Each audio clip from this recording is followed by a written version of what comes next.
सभी साथियों को जय भीम, नमो बुद्धाय। सभी फतेहपुर जनपद वासियों को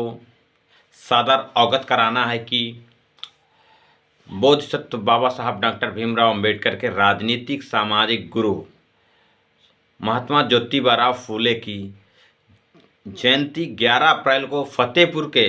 समाजवादी पार्टी कार्यालय में सुबह 11 बजे से मनाया जाना सुनिश्चित है। इसलिए फतेहपुर के सभी सर्वप्रथम समाजवादी पार्टी के कार्यकर्ताओं, पदाधिकारियों, जितने भी फ्रंटल संगठन हैं उनके सभी पदाधिकारियों, जिलाध्यक्षों सहित उनसे यह अपील है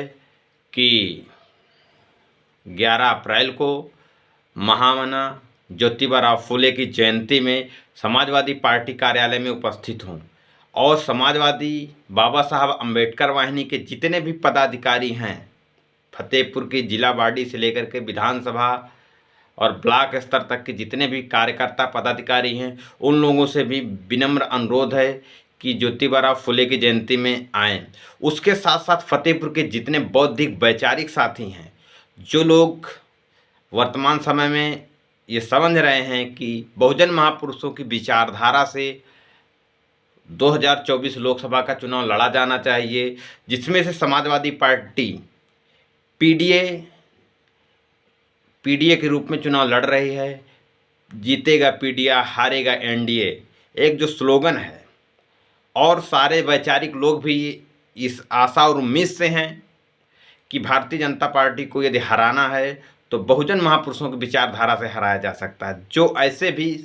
फतेहपुर के जितने भी सम्मानित साथी हैं, ऐसी विचारधारा के समर्थक हैं, वह किसी भी राजनीतिक पार्टी से भी यदि ताल्लुकात रखते हैं लेकिन महापुरुषों से लगाव रखते हैं, उन लोगों से भी अपील है कि भारी से भारी संख्या में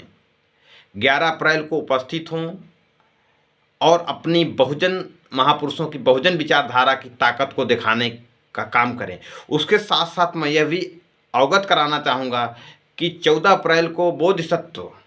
भारत के संविधान निर्माता डॉक्टर भीमराव अंबेडकर साहब की जो जयंती का कार्यक्रम होता है, उस कार्यक्रम को भी समाजवादी पार्टी कार्यालय में धूमधाम से मनाया जाएगा। उसके साथ ही समाजवादी पार्टी के बैनर तले अंबेडकर साहब की जयंती के अवसर पर एक रथ यात्रा निकलेगी और वह रथ यात्रा बाबा साहब अंबेडकर विकास समिति फतेहपुर में एक बहुत बड़ा जुलूस निकलता है, शोभा यात्रा निकलती है। उस शोभा यात्रा में समाजवादी पार्टी के द्वारा जो रैली निकलेगी उसमें शामिल होगी। इसलिए सभी पदाधिकारियों, वैचारिक साथियों से अनुरोध है, अपील है कि इस कार्यक्रम में अधिक से अधिक संख्या में उपस्थित हो, कार्यक्रम को सफल बनाएं और इस विचारधारा की लड़ाई में अपनी ताकत को दिखाने की भी कोशिश करें कि हम कैसे एकजुट होकर के इस विचारधारा को मजबूत कर रहे हैं और विपक्ष में इस विचारधारा को मजबूत करके सत्ता में जो एक वैचारिक राजनीतिक पार्टी है उसको हम कैसे अपनी ताकत को दिखाएं। इसलिए इसमें उपस्थित होकर के आप सभी लोग बाबा साहब अंबेडकर की जयंती को सफल बनाने में अपना अमूल्य समय देने की कृपा करें। धन्यवाद।